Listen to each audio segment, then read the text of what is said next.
What is up, fellow bench warmers? We are back, and we are back for some weekday episodes, and we'll be doing this in the next few weeks until probably the finals. I am your host, Jeremy Tan, and of course with us as well, Komish Eric. Are we doing all Hello. English? I don't think we have to do it in all. Alright, okay, let's go. Let's talk about pag-usapan natin the playoffs. Magtagalog muna tayo. Independence Day na Independence Day. Playoffs.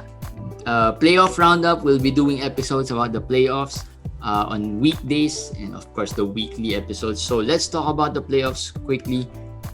Phoenix moves on. Is this CP3's year? But before we talk about Phoenix, let's talk about Denver, the team that they eliminated.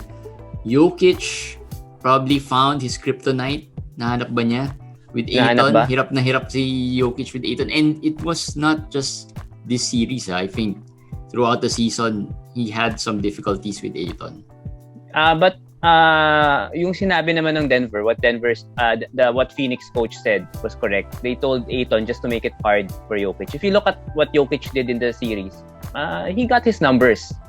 Nandun naman naman yung numbers But it was really hard. You can see he really had to labor for it. That's why you can see the frustration kanina. They were being physical on him, diba? That's why he made the foul, which should not be an ejection, but that's for another debate. But he was really frustrated dahil sa physicality of Phoenix and especially of Ayton. I think that has been his, I guess, kryptonite. Which is the type of defense you put up para sa a player as good as Jokic, diba? As we can also see in the other series, the Brooklyn and the Nets and the Bucks with KD later. We'll talk KD. About pag-usapan natin yan.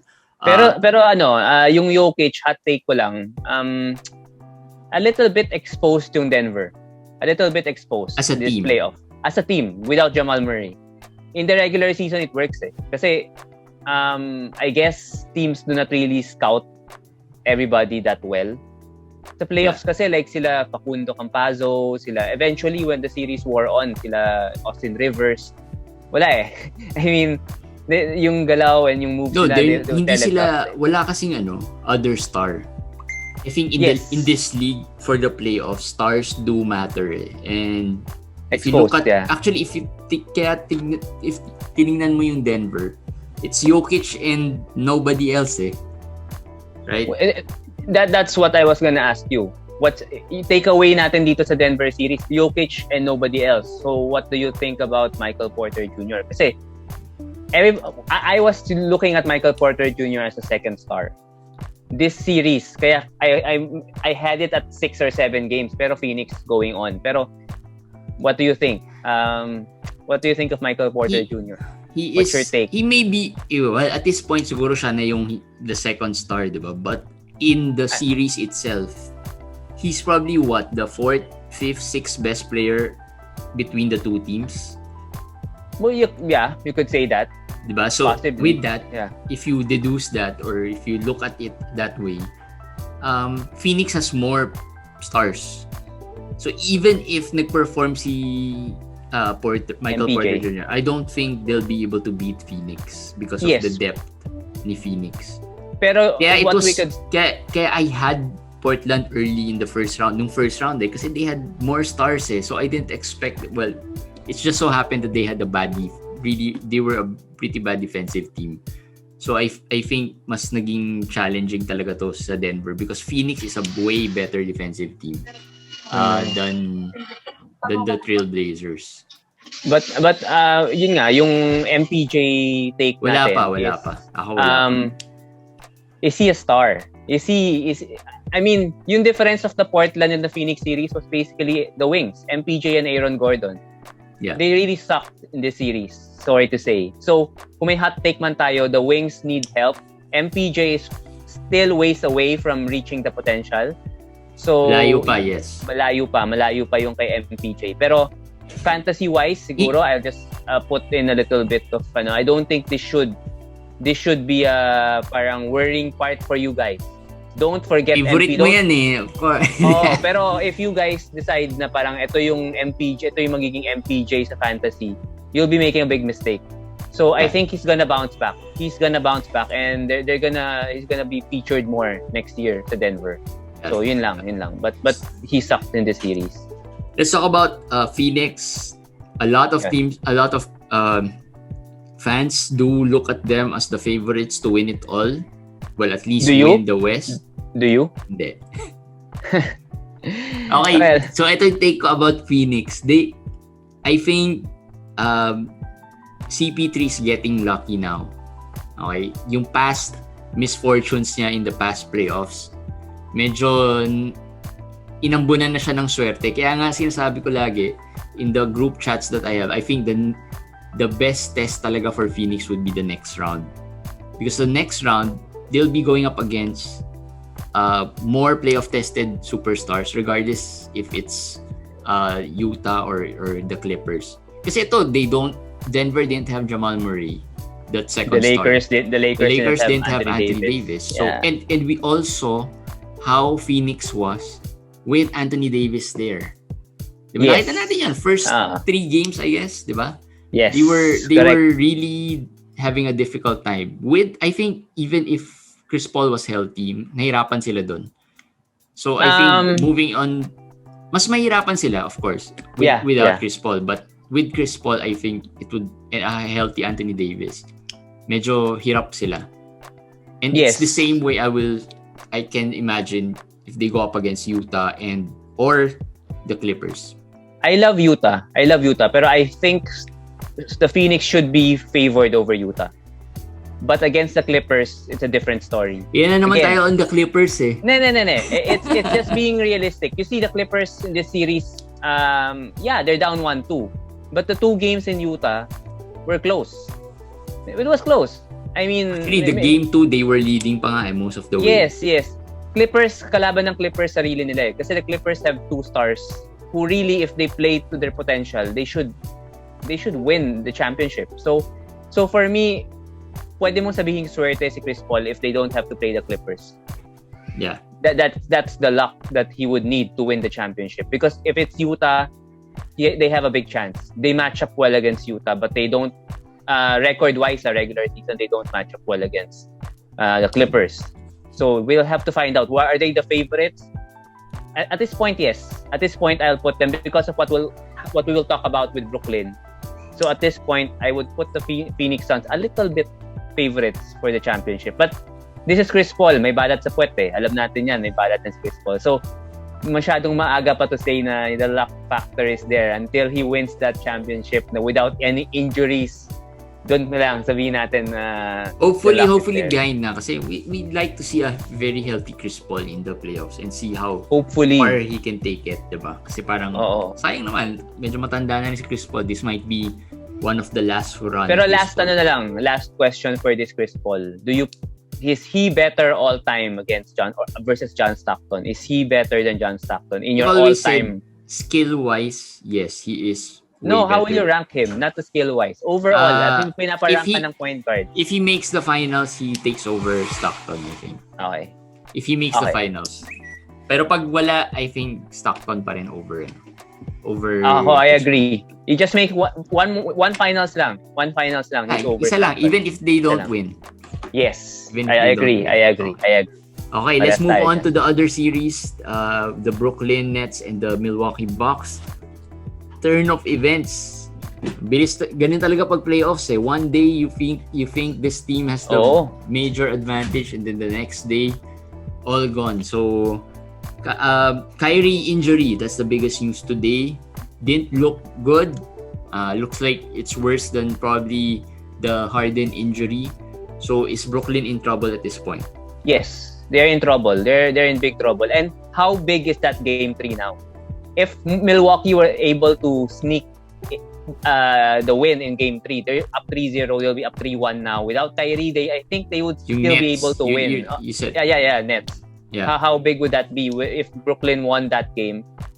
Kahit 3-1 sila without Kyrie and Harden, I think they would be able to get one win. Squeeze one game, yeah. Kasi 3-0 up sila eh. But now, it's 2-all. So, ang laking difference. And are they in trouble? They're in big trouble. Now, let's see how people have always said, diba, LeBron doesn't have the super teams na meron si KD the past few years. Kaya lang magaling si KD dahil Golden State and now Brooklyn. So now, let's see what will happen to KD. This is his chance to show na, hey, I can carry the team like LeBron carried his Cleveland teams. Hindi naman fair to compare it kasi LeBron had some really good players around him like Kyrie. He was there, right? Hindi man injured. Ito talaga, without Kyrie. Hindi, but yung finals wala si Kyrie eh. Na-injure si Kevin Love and Kyrie, against Golden diba? State. Oh, so this one is parang ngayon si KD na nasa ganung situation. So let's see kung how he will respond naman to this situation. But they're in trouble. They're in big trouble right now. Yeah. There have been nababasa ko sa Twitter that Harden might play or this or that. I think baka next game baka hindi, pero baka game 6 I think Harden will give it a go. Yes. I think he should give it a go, especially if they lose game 5. But an 80% Harden would make them still potent, in my opinion. Hindi. Right? Threat pa rin siya eh. He's still a threat, diba? Even if at 80%. But, ang worry nila, of course, is him injuring it more and then mas maging detrimental pa in the future. Like any injuries or like any criticism coaches or teams have when they play players who are injured, diba? Baka sinisisihin na naman yung mga teams and coaches. But moving on to the Bucks, now that they have this situation in front of them, do you trust them that they can pull this off and close out the Nets in the next 2 games? I do. Kasi, this is not... if it goes 7, I don't think the Bucks can, without Kyrie and Harden? Well, without Kyrie and Harden, without Kyrie kaya pa rin. Oo, kaya without pa rin. Kyrie and Harden, it goes to a 7 game. Hindi, pero if it goes to a game 7 kasi, there's a higher chance of, Harden playing. There's a higher chance na baka makalaro pa si Harden. Ako ganito. I look at it as iba ang Bucks this year eh. Iba yung Bucks this year.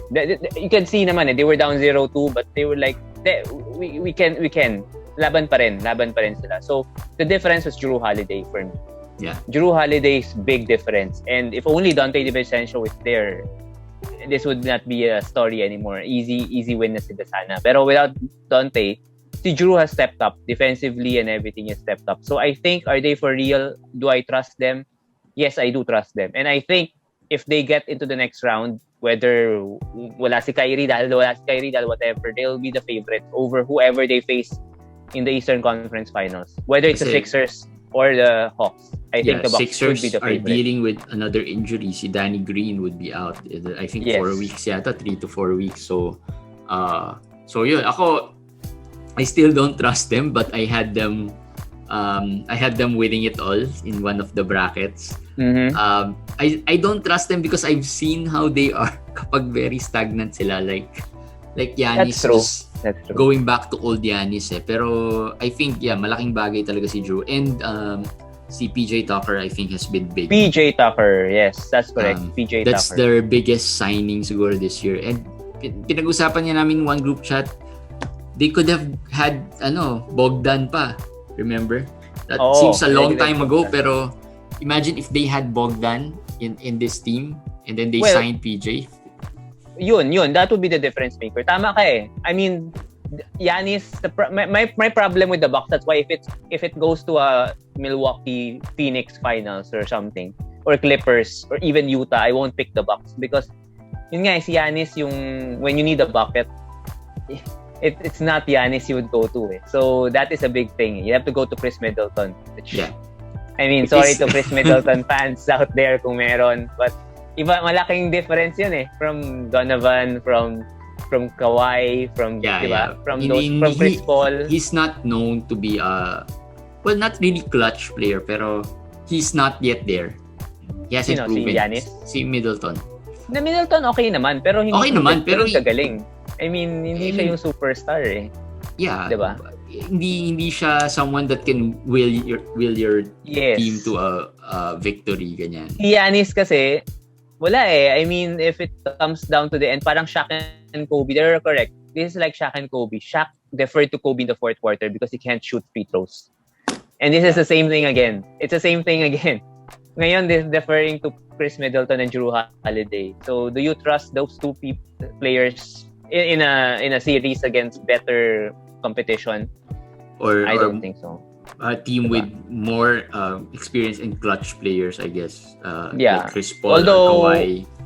Although I picked them over Philly because Ben Simmons is like a poor man's. Yeah. And even worse, Giannis. And Embiid looks injured. But he's doing well, pero injured pa rin. So, that's why I think they might have an advantage there. Yeah, so we'll see what happens to the Brooklyn and the Bucks series. But let's send out our predictions for tomorrow's games.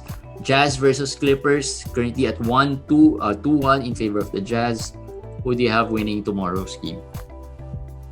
I have the Clippers. Unless Mike Conley plays. If Mike Conley plays, I think I'll give the Jazz an even chance. Maybe a 60% chance of winning.